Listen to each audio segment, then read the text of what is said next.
Nivea Maran. இவங்க வந்து நான் ஆல்ரெடி அந்த வீடியோல சொல்லியிருப்பேன். அதான் சொன்னீங்களா இல்லைங்களா?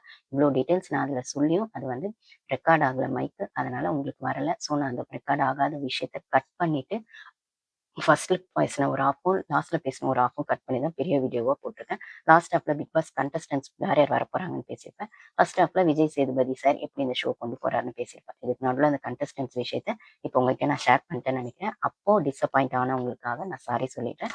Sorry guys.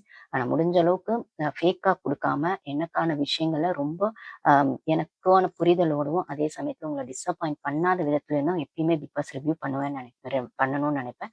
ஸோ அந்த ஆங்கிள்ல நான் தம்ப்நெயில்ல ஒண்ணு போட்டு உள்ள ஒண்ணு பேசுறதுக்கான விஷயங்கள் கண்டிப்பா இல்ல. அன்னைக்கு வந்து மைக் விஷயங்கள்னால அது அப்படி நடந்துச்சு. அதுக்காக சாரி சொல்லிடுறேன்.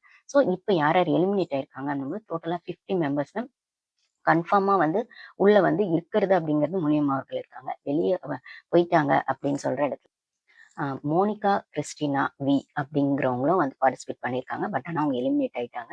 ஸோ எப்பயுமே அந்த 50 மெம்பர்ஸ் அந்த உள்ள வரும்போது ஒருத்தரும் நீங்க எதுக்காக உள்ள இதுக்கு முன்னாடி அந்த 50 மெம்பர்ஸ் செலக்ட் பண்றதுலயே பார்த்தீங்கன்னா, டைரக்ட்டா அந்த 1,00,000 பேர்லேருந்து எப்படி 50 மெம்பர்ஸ் செலக்ட் பண்ணாங்கன்னது நான் போன வீடியோல பேசியிருப்பேன். அந்த மட் டாஸ்க் அத தான் நம்ம பார்த்தோம் அந்த மட் டாஸ்க். ஆனா அதுக்கு முன்னாடியே வந்து நெறைய குரூப் டாஸ்க் போயிருக்கு. ஒண்ணு வந்து நான் சொல்லியிருப்பேன் அதுல. இந்த செகண்ட்ல உள்ள டாஸ்க் வச்ச மாதிரி என்ன சொல்றது? டிபேட் செஷன் போயிருக்கு. லவ் லவ் பிரேக்கப் ஆனா பாதிக்கப்படுறது மென்னா, விமென்னா அப்படிங்கிற இடத்துல போய் அதில கொஞ்சம் பேர் எலிமினேட் ஆயிருக்காங்க. அதுக்கப்புறம் இன்னொரு டாஸ்க் வந்து ரொமான்டிக் டான்ஸ் ஆட சொல்லி அதில கொஞ்சம் பேர் எலிமினேட் ஆயிருக்காங்க. இன்னொன்னு பஸ் டாஸ்க் ஒண்ணு நடந்திருக்கு. கார் டாஸ்க் மாரியே. ஸோ ஒரு இடத்துல வந்து ஃபுல்லா ஒரு ஓப்பன் ஏரியால 2 பஸ் வந்திருக்கு. அப்போ இந்த இருக்கிற இந்த டாப் 50 வந்து அங்க போய் உள்ள போய் உட்காரணும். ஆனா சீட் இருக்கிறது என்னவோ 36 சீட்ஸ் தான் அப்படின்னு சொல்லியிருக்காங்க. ஸோ எல்லாம் அடிச்சு புடிச்சு உள்ள போய் உட்கார்ந்துருக்காங்க. இடம் கிடைக்காதவங்க அப்படியே நின்னுருக்காங்க. ஏன்னா 36 சீட்ஸ் அப்படின்னு சொல்லி அடிச்சு புடிச்சிருக்காங்க. ஸோ அதுக்கப்புறம் அந்த பஸ் வந்து ரொம்ப தூரம் ஒரு 2 ஹவர்ஸ்க்கு டிராவல் பண்ணி பக்கத்துல இருக்க குடோன்ல ஏதோ அது ரொம்ப நேரமா வந்து ஒரு 2 ஹவர்ஸ் அந்த குடோன்லயே வந்து அப்படியே விட்டு வச்சிருக்காங்க அந்த பஸ்ஸ. வெறும் அந்த பஸ் லைட்டுக்கான வெளிச்சத்துல மட்டும் 2 ஹவர்ஸ் அந்த குடோன்ல அப்படி இருந்திருக்காங்க. எல்லாம் வேர்த்து விறுவிறுக்க அடிச்சு புடிச்சு ஏறுனது ஒரு பக்கம். இடம் இல்லாம உள்ள அப்படி உட்கார்ந்து இருக்கிறது ஒரு பக்கம். இதுக்கு நடுவுல அவங்க ஒரு பெல் அடிக்கும்போது யார் வந்து கீழ வராங்க அப்படிங்கிறது தான். ஸோ அந்த கார்க்குள்ள அந்த கிட்டத்தட்ட அந்த கார் டாஸ்க் ரெப்ளிகா மாரி தான் வச்சுக்கோங்களேன். யார் உட்காந்துருக்காங்க உள்ள அப்படிங்கிறது. ஸோ இந்த பெல் அடிக்கிற வரைக்கும் அங்க இருக்கிறவங்க அப்படியே உட்காந்துருக்கணும்னா, அவ்ளோ வேர்த்து விறுவிறுத்து கசகசன்னு ஆயி ரொம்ப ஒரு மாரி சஃபகேட் ஆயி தான் அந்த டாஸ்க்க கம்ப்ளீட் பண்ணியிருக்காங்க. ஸோ அதுல எலிமினேட் ஆனவங்க கொஞ்சம் பேர் அவங்க எல்லாம் வெளில வந்து சொன்னது இதுதான்னும்போது, ஸோ மொத்தமா இந்த குரூப் டிஸ்கஷன், குரூப் டாஸ்க் எல்லாம் நடந்தது போக, இப்போ வந்து அந்த டாப் 50 அதுலருந்து ஃபில்டர் பண்ணி டாப் 12 தான் உள்ள இருக்காங்க அப்படின்னு அந்த டாப் 12ல இருந்து 5 வரப்போறாங்கன்னா, ஸோ இந்த மாரி அந்த டாஸ்க் வந்து வெளிய போயிருப்பாங்க இல்லைங்க எலிமினேட் ஆயி. அவங்க ஒரு சிலர் வெளில வந்து வர விஷயங்கள் லீக் பண்ணிருக்காங்கன்னும்போது ஃபேரா நடந்துச்சு, ஃபேரா நடக்கல. அவங்களுக்குள்ளேயே செலக்ட் பண்ணிக்கிட்டாங்க. பிளஸ் இந்த வோட்டிங் ப்ராசஸும் உள்ளுக்கே வோட்டிங் ப்ராசஸ் ஒரு 2 குரூப்பா பிரியறாங்க அப்படின்னும்போது, ஒருத்தர் ஏன்னா இது மக்களுக்கான வோட்டிங் ப்ராசஸ் கிடையாது பிக் பாஸ் மாரி.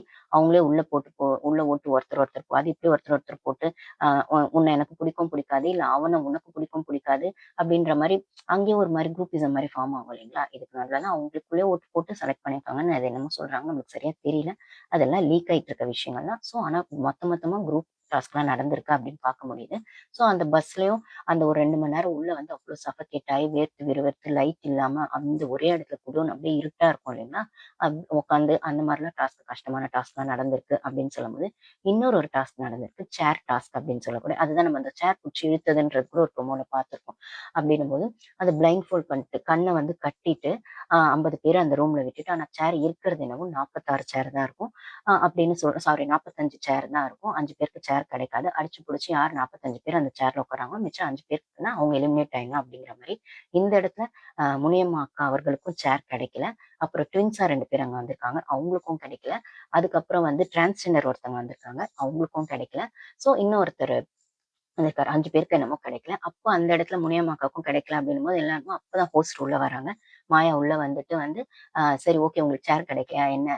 எப்படி என்ன பேசும்போது, அப்போ வந்து ட்வின்ஸா இருக்கக்கூடிய அவங்க பேசி, இல்ல நாங்க இப்படி விளையாடினோம். அவங்க இப்படி தள்ளிட்டு உட்காந்துட்டாங்க.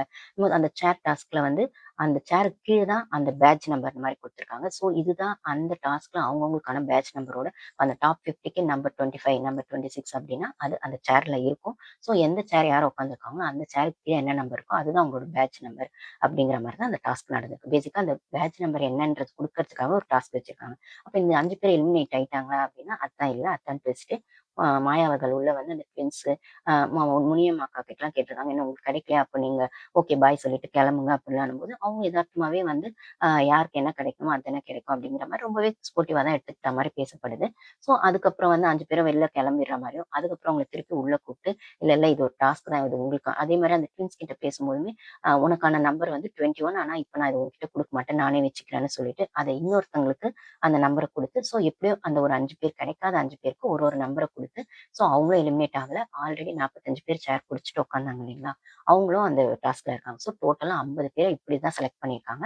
அவங்களுக்கான நம்பரும் இப்படிதான் குடுக்கப்பட்டிருக்கு. பேசிக்கா அந்த நம்பர் குடுக்கறதுக்காகவே இந்த டாஸ்க் வந்து பண்ணியிருக்காங்க அப்படின்னும்போது, ஸோ கஷ்டமான லெவல்ல கொண்டு போறாங்களா அப்படின்னா, ரொம்ப ஈஸியும் இல்ல, ரொம்ப கஷ்டமும் இல்ல. ஆனா இப்படி கொண்டு போனா தான் கான்ட்ரோவர்சி, கான்ஃப்ளிக்ட் உள்ள வரும் அப்படிங்கிறதுக்காக ரொம்ப தெளிவா பிளான் பண்ணி விஜய் டிவி பண்ணியிருக்காங்க. என்ன பண்றது? விஜய் சேதுபதி சார மட்டுமே வச்சு உருட்டு உருட்டுன்னு உருட்டுனா உருட்ட முடியாதுல்ல. இப்படி கொஞ்சம் எக்ஸ்ட்ரா உருட்டணும்ல. ஏன்னா மத்த பிக் பாஸ்லாம் ஆஹா ஓஹோன்னு அவ்ளோ செம்மையா போயிட்டு இருக்கு. அக்னி பரீட்சை நாகார்ஜுன சார் பண்றது, மத்தபடி தெலுங்கு, ஹிந்தி பிக் பாஸ்லாம் வேற லெவல்ல போயிட்டு இருக்கு அப்படின்னு சொல்லும்போது, ஆ இவங்க வந்து இதையாச்சும் பண்ணி தான் ஆகணும் அப்படின்னும்போது, ஸோ இதுக்கு நடுவுல இந்த ஃபேக் ஃபெமினிசம் இதெல்லாம் ஒரு பக்கம். அதுல வந்து அ ஏஞ்சல் வெஸ் டெவில் அப்படிங்கிற மாரி டாஸ்க்கோட ப்ரோமோ தான் நம்ம பார்த்துருப்போம். அந்த மாவுலாம் பூசுற மாரி முகத்துல. ஏன்னா ஏஞ்சல் வெஸ் டெவில்ன்றது போன சீசன்ல நடக்கல. ஜாக்லின் சீசன்ல நடந்தது. அப்போ மஞ்சரி வந்து பவித்ராக்கு முட்டைய உடைச்சு ஊத்துனது, மொளகாவ சாப்பிட சொன்னது அப்படிங்கிற மாரி தீபக் வந்து பவித்ராவ வந்து ரொம்பவே வந்து மென்டல் டார்ச்சர் பண்ணது. பேசி பேசியே மென்டல் டார்ச்சர் பண்ணது. பவித்ரா ஒரு இடத்துல சொல்லியிருப்பாங்க. எனக்கு மஞ்சரி பண்ணது கூட பெருசா தெரியல. ஆனா மென்டல் டார்ச்சர் பண்ண தீபக் அண்ணா பண்ணது தான் ஜாஸ்தியா இருந்தது அப்படின்ற அளவுக்கு. ஸோ அதுதான் ஏஞ்சல் வெஸ் டெவில் அப்படிங்கும்போது, ஒரு ஏஞ்சலா இருக்கக்கூடியவங்க டெவில் எவ்ளோ வந்துட்டு டார்ச்சர் பண்ணாலும் அவங்க ஏஞ்சலாவே இருக்கணும். கோவத்த காட்டக்கூடாது அப்படிங்கிறதுக்கு நடுவுல அவங்க எப்படியாவது கோவத்த காட்ட வைக்கணும் அப்படிங்கிறது தான் டெவிலோட டாஸ்க் அப்படின்னும்போது, ஸோ இந்த இடத்துல மஞ்சரிலாம் கூட கான்ட்ரோவர்சியான ஒரு பொண்ணு இப்படி பண்ணுவாங்களா? செய்வாங்களா? அப்படின்னு இல்ல இந்த டாஸ்க்கே இப்படிதானே, அப்ப அவங்க டாஸ்க் நல்லா தானே விளையாடிருக்காங்க அப்படிங்கிற மாரி அந்த இடத்துல ஹோஸ்ட் சொல்லியிருப்பாரு அப்படின்னு சொல்லும்போது, இப்போ போன சீசன்ல அத வைக்கல. ஏன்னா போன சீசன் ஏற்கனவே ஒண்ணுமே உருட்டலன்னும்போது நெறைய கான்ட்ரோவர்சிக்கு நடுவுல போச்சு அப்படின்னு சொல்லும்போது வைக்கல. இந்த சீசன்ல வந்து காமன் மேன் ஷோலயே அத வச்சிருக்காங்க. அ ஸோ வந்து அப்பதான் வந்து அவங்க ஷாமான்னு சொல்லக்கூடியவங்க வந்து சுகுமாரா அவங்கள வந்து அடிச்சிருக்காங்க. ஃபர்ஸ்ட்டு வந்து அந்த கோல மாவு ஏதோ ஒண்ணு மைதா மாவு ஏதோ ஒண்ணு வாயில திணிச்சிருக்காங்க. அப்பல்லாம் அவர் பொறுமையா இருந்திருக்காரு. அதுக்கப்புறம் அடிச்சிருக்காங்க அப்படின்னும்போது, இதே ஒரு பிசிக்கல் வயலன்ஸ் தான் அது அப்படின்னு சொல்லும்போது கண்டிப்பா கண்டிக்கத்தக்க வேண்டியது தான். ஸோ அது வந்து இதே ஒரு ஆம்பள பண்ணியிருந்தா, இது இந்த அளவுக்கு நீங்க வைரலா விட்டுருப்பீங்களா? இந்த அளவுக்கு இதே ஹியூமன் ரைட்ஸ் அப்படி இப்படி ஃபெமினிசம் அப்படி இப்படின்னு இன்னைக்கு இந்த ஷோவ ஸ்டாப் பண்ணுங்க. அப்படி இப்படின்னு வந்திருக்கும். பட் ஆனா இது வந்து இவங்க வந்து இது கான்ட்ரோவர்சி ஷோ அப்படின்ற இடத்துல இத வந்து இதையும் கான்ட்ரோவர்சி ஆக்கி, இதையும் டிஆர்பிக்காக இதையும் விட்டுருக்காங்க வெளியில. ஸோ இந்த இடத்துல அவங்க அடிச்சது அப்படின்னும்போது அவங்க ஒண்ணு சொல்லியே அடிச்சிருப்பாங்க. காலையில என்ன எகிறு எகிறுன்னு இப்ப எகிறு, இப்ப எகிறு அப்படின்னு சொல்லி அடிச்சிருப்பாங்க. இது ஒரு பக்கம் இருக்கு. அதுக்கப்புறம் அந்த கிரீன் கலர் சாரி கட்டியிருக்க அவங்க வந்து அந்த பால் ஏதோ கட்டிட்டு அப்போ வந்து அவங்கள வந்து அ க கட்டி புடிச்சு தூக்கி ஒரு ஜென் வந்து அந்த சைட் தூக்கி வைப்பாரு. ஸோ அப்போ வந்து அவங்க அத கான்ட்ரோவர்சி ஆக்கிட்டு ஒரு ஆம்பள வந்து இப்ப தைரியமா இருந்தா நீ வேற ஆம்பள கிட்ட மோத வேண்டியது தானே. ஒரு பொம்பள வந்து இப்படி வந்து இது பண்ணுவியா? ஹேண்டில் பண்ணுவியா? ஒரு டாஸ்க் விஷயத்துல கட்டி புடிச்சு தூக்கி பண்ணுவியா? அப்படிங்கிற மாரி அவங்க பண்ணது அதெல்லாம் ஒரு மாரி இன்டீசென்ட்டா தான் இருந்தது. நீங்க கேம்க்குள்ளன்னு வந்த பொண்ணு இந்த ஷோ இப்படிதான்னு உங்களுக்கு தெரியாம நீங்க வந்திருக்க போறல. தெரிஞ்சுட்டு வந்துட்டு இந்த மாரி கான்ஃப்ளிக்ட் ஆகுது, கான்ட்ரோவர்சி ஆகுதுன்னும்போது